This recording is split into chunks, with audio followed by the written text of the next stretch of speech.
Pada topik pembahasan pertama itu bahan bakar dan teknologi pembaruan. Pertama kita harus mengetahui apa dulu itu bahan bakar. Bahan bakar adalah sumber energi untuk menghasilkan panas atau tenaga. Yang dimaksud di sini bahan bakar merupakan zat yang dapat dibakar untuk menghasilkan energi. Energi yang dihasilkan umumnya berupa panas yang kemudian dapat diubah menjadi tenaga mekanik atau listrik. Contohnya bahan bakar meliputi bensin, solar, batu bara, gas alam, dan juga bahan bakar alternatif seperti biofuel dan hidrogen. Penggunaan bahan bakar sangat penting dalam kehidupan sehari-hari, seperti menggerakkan kendaraan, memasak, dan pembangkit listrik.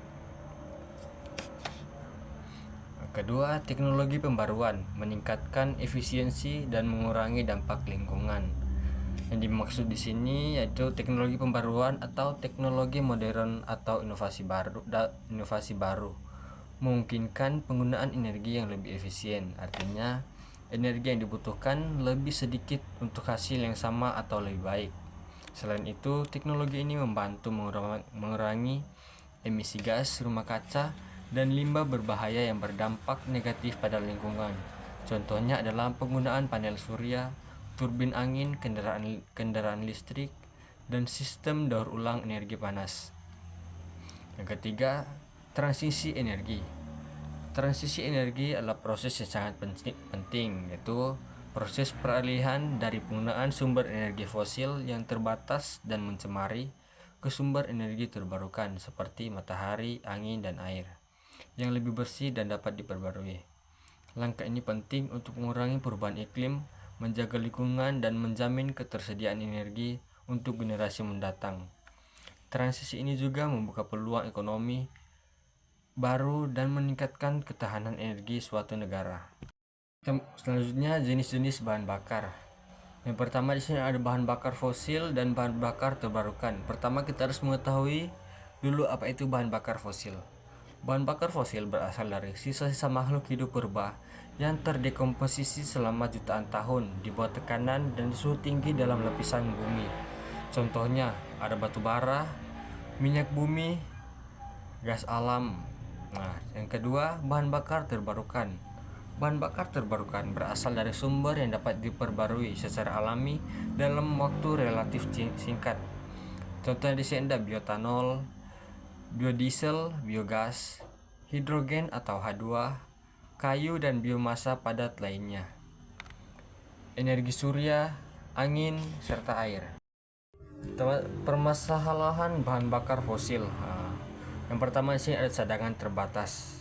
Jadi bahan bakar fosil terbentuk dalam waktu jutaan tahun dan tidak dapat diperbarui dalam waktu singkat. Jadi penggunaan yang terus-menerus akan menyebabkan kelangkaan. Kedua ada emisi gas rumah kaca atau emisi karbon tinggi.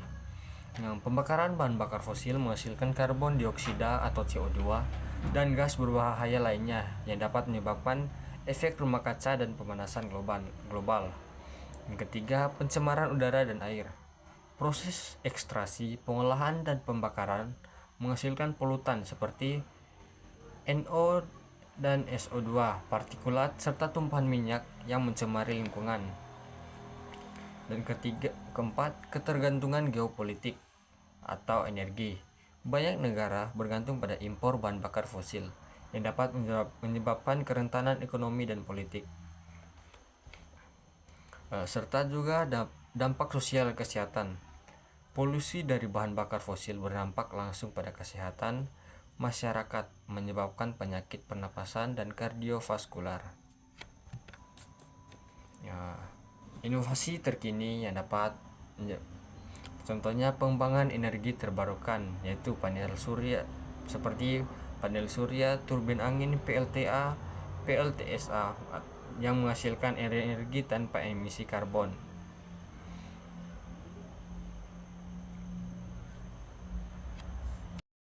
Pengembangan teknologi pembaruan bahan bakar itu pengembangan energi terbarukan, misalnya panel surya, turbin angin, PLTA, PLTS yang menghasilkan energi tanpa emisi karbon. Yang kedua, teknologi konversi, diantaranya gasifikasi batu bara, Pirolisis biomasa reformasi hidrogen, yang berarti menggunakan hidrogen sebagai bahan bakar atau emisinya hanya air. Yang ketiga, efisiensi energi, ya, dimana kita bisa melakukan cogeneration, smart grid, dan menggunakan kendaraan listrik. Solusi dalam mengatasi segala masalah tadi, kita bisa menggunakan bioenergi. Sedangkan apa itu bioenergi? Bioenergi adalah energi yang dihasilkan dari bahan-bahan biologis atau biomasa, seperti tanaman, limbah organik, kayu, atau alga.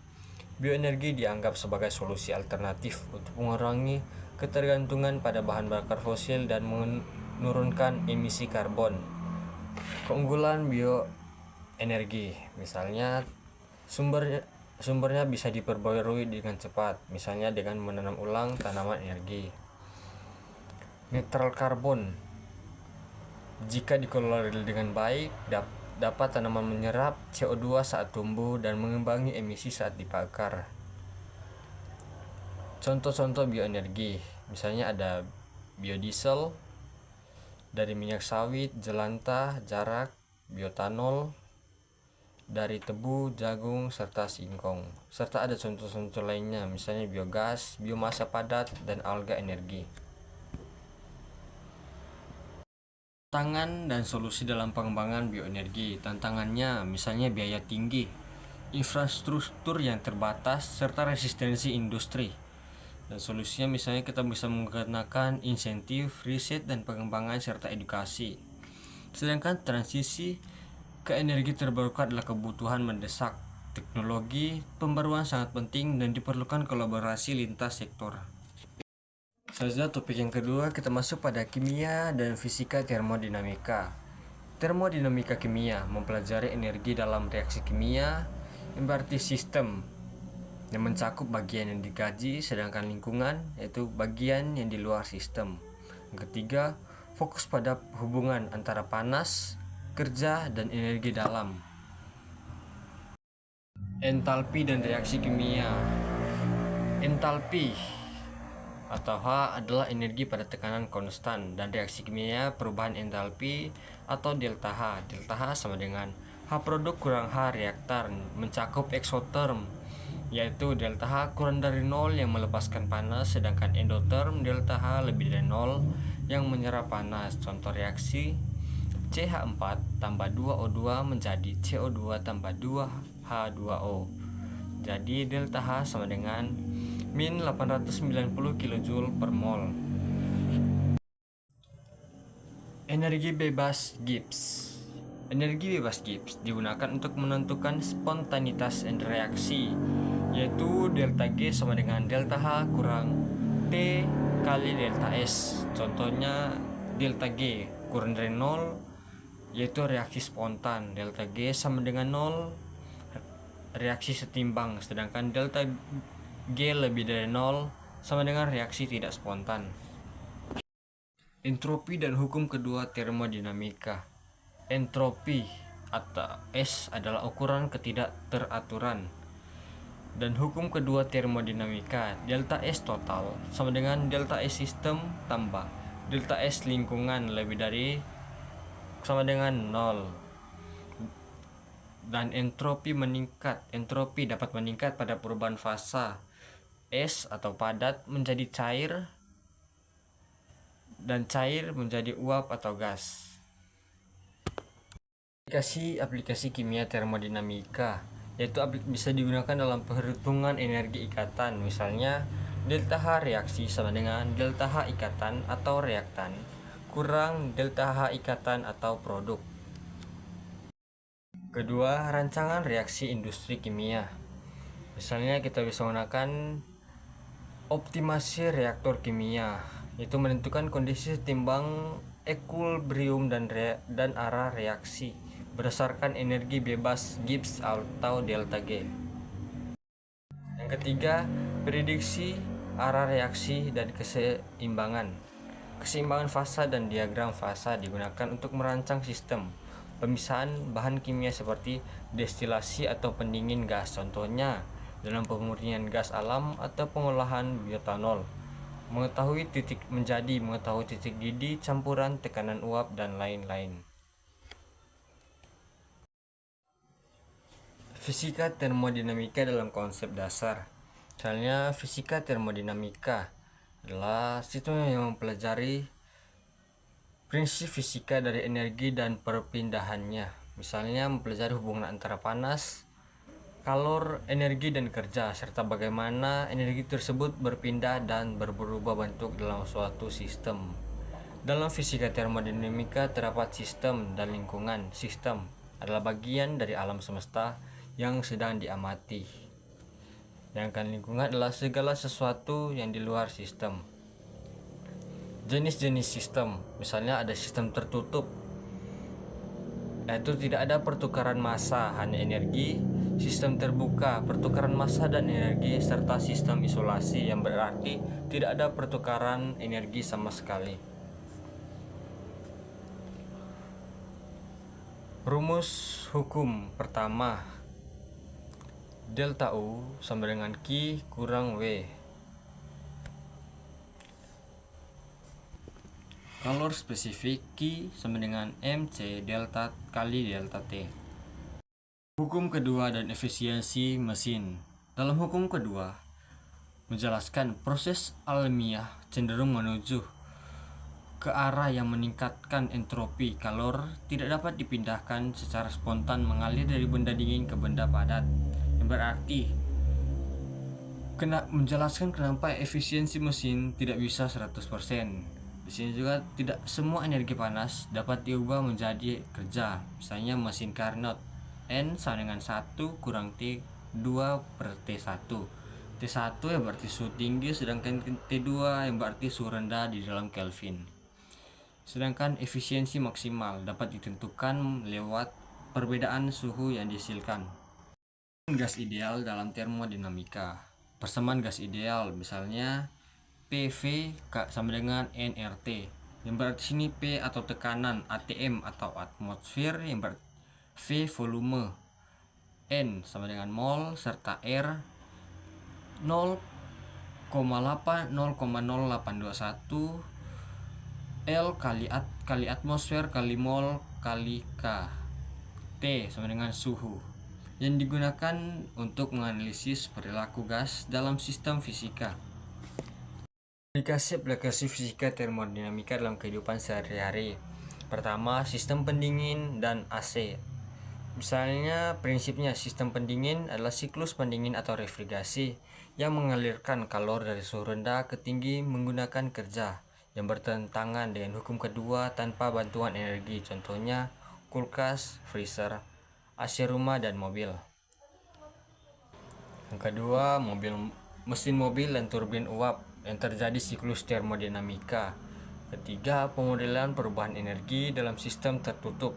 Yang keempat, perpindahan panas yang mencakup konduksi, konveksi, serta radiasi. Kita masuk pada topik terakhir, yaitu gas ideal. Pertama, kita harus mengetahui dulu apa itu gas.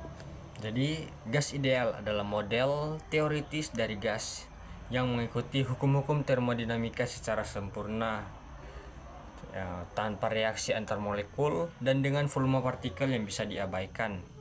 Meskipun tidak nyata, model ini sangat membantu untuk mengamati dan memahami perilaku gas dalam banyak kondisi. Gas ideal sangat memudahkan dalam pemahaman sifat-sifat gas secara makroskopik dan mikroskopik. Pada skala makroskopik, kita dapat melihat sifat-sifat gas secara keseluruhan menggunakan hukum gas ideal yang menghubungkan volume, tekanan, suhu, dan jumlah mol gas. Persamaan gas ideal dapat menggambarkan hubungan yang sangat sederhana, misalnya PV sama dengan nRT. Sedangkan pemahaman gas ideal dalam mikroskopik, dari sisi mikroskopik kita dapat menilai perilaku individual partikel gas. Gas ideal dianggap terdiri dari partikel-partikel kecil yang bergerak secara abstrak dan hanya saling berinteraksi melalui tumbukan elastis. Jadi, hubungan antara pendekatan makroskopik dan mikroskopik, yaitu makroskopik menilai gas dalam skala besar dengan menggunakan hukum gas ideal untuk menggambarkan hubungan antara tekanan, volume, suhu, dan jumlah mol. sedangkan mikroskopik menilai gas dalam skala partikel individual, di mana gas dianggap terdiri dari partikel yang bergerak acak dan memiliki energi kinetik. Meskipun gas ideal adalah model teoritis, pemahaman dari kedua perspektif ini memungkinkan kita untuk menganalisis dan memahami perilaku gas dalam berbagai kondisi dengan lebih baik. Asumsi gas ideal. Pertama, partikel gas bergerak secara acak dan ke segala arah. Bisa asumsinya partikel gas bergerak secara acak dan dengan kecepatan tinggi dalam semua arah. Pergerakan ini tidak terpengaruh oleh interaksi antar partikel atau selama tidak ada tumbukan, yang berarti yang sangat berpengaruh. Gerakan acak partikel gas ini yang menyebabkan gas memiliki tekanan terhadap dinding wadah, dan kita dapat menggunakan energi kinetik rata-rata untuk menghubungkannya dengan suhu gas. Kedua, volume partikel yang dianggap sangat kecil dibandingkan dengan volume wadah. Partikel gas dianggap sebagai titik massa yang sangat kecil, sehingga volumenya dapat diabaikan. Dengan kata lain, volume yang ditempati oleh partikel gas dianggap sangat kecil dibandingkan dengan volume wadah yang menampung gas tersebut. Model ini menyederhanakan perhitungan dan memungkinkan kita untuk hanya fokus pada interaksi antara partikel gas dan dinding wadah, serta mengabaikan ruang yang ditempati oleh partikel gas itu sendiri. Ketiga, tidak ada gaya tarik-menarik atau tolak-menolak antar partikel. Partikel gas tidak saling berinteraksi baik secara elektrostatik maupun gravitasi. Artinya, tidak ada gaya tarik-menarik atau tolak-menolak antar partikel gas kecuali saat terjadi tumbukan. Asumsi ini membuat gas ideal lebih sederhana untuk dianalisis karena tidak perlu mempertimbangkan efek gaya antar molekul dalam perhitungan energi atau tekanan gas. Tumbukan antar partikel dan dinding wadah bersifat lenting sempurna. Tumbukan antar partikel gas dan antar partikel dengan dinding wadah elastis sempurna, artinya tidak ada energi yang hilang selama tumbukan, yang berarti semua energi kinetik dipertahankan selama tumbukan, bahwa energi kinetik gas dapat dihitung dengan mudah dari suhu gas dan digunakan untuk menentukan tekanan yang dihasilkan oleh tumbukan partikel dengan dinding wadah. Persamaan umum gas ideal. Persamaan gas ideal adalah hubungan yang menggambarkan hubungan antara tekanan, volume, jumlah mol, serta suhu dan tetapan gas ideal dalam gas ideal. Persamaan umum gas ideal PV sama dengan nRT, yang berarti P sama dengan tekanan gas dalam pascal, V sama dengan volume gas dalam meter kubik, serta N adalah jumlah mol, R tetapan gas ideal 8,314 Joule per mol kali Kelvin, T sama dengan suhu gas dalam Kelvin. Hukum-hukum gas ideal. Pertama, ada hukum Boyle, yaitu jika suhu dan jumlah mol gas tetap konstan, maka tekanan gas berbanding terbalik dengan volumenya. Misalnya P kali V sama dengan konstan atau suhu tetap. Yang kedua, ada hukum Charles, yang berarti jika tekanan dan jumlah mol gas tetap konstan, maka volume gas berbanding lurus dengan suhu mutlak, yang berarti V per T sama dengan konstan dalam tekanan tetap. Yang ketiga, hukum Gay-Lussac, P per T, yang berarti jika volume dan jumlah mol gas tetap konstan, maka tekanan gas berbanding lurus dengan suhu mutlak, P per T sama dengan konstan atau volume tetap. Hubungan dengan jumlah partikel. PV sama dengan NKT, N sama dengan jumlah partikel, sedangkan K sama dengan konstanta Boltzmann atau 1,38 kali 10 pangkat min 23 Joule per K.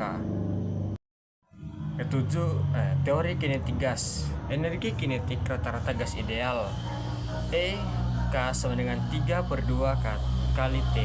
Hubungan energi dengan suhu. Makin tinggi suhu, makin besar energi kinetik partikel. Kecepatan partikel gas. Kecepatan rata-rata kuadrat atau RMS. V contohnya V RMS sama dengan akar 3 K kali T per M sama dengan akar 3R kali T per M. Berarti M sama dengan massa partikel atau kilogram, sedangkan M sama dengan massa molar gas atau kilogram per mol. Aplikasi gas ideal dalam kehidupan sehari-hari, misalnya pompa udara, balon, piston, serta mesin mobil. Contoh soal, diketahui P sama dengan 2 kali 10 pangkat 5 PA V volume sama dengan 0,01 M kubik meter kubik. T sama dengan 300. Yang di tengahnya adalah hitung jumlah mol. N sama dengan PV per RT sama dengan 2 kali 10 pangkat 5 kali 0,01 per 8,314 kali 300 sama dengan 0,08 mol. Jadi kesimpulannya, pertama, gas ideal dapat membantu memodelkan perilaku gas dalam kondisi ideal. Yang kedua, persamaan PV sama dengan nRT menjadi dasar analisis gas. Ketiga, teori kinetik menjelaskan hubungan antara suhu dan gerakan partikel. Jadi, persamaan gas ideal sangat penting untuk memahami bagaimana gas akan berperilaku dalam berbagai kondisi, serta perhitungan-perhitungan dalam proses industri, rekayasa kimia, dan termodinamika. Model ini sering digunakan karena kesederhanaannya, meskipun gas nyata akan sedikit menyimpang darinya di bawah tekanan tinggi atau suhu rendah. Terima kasih.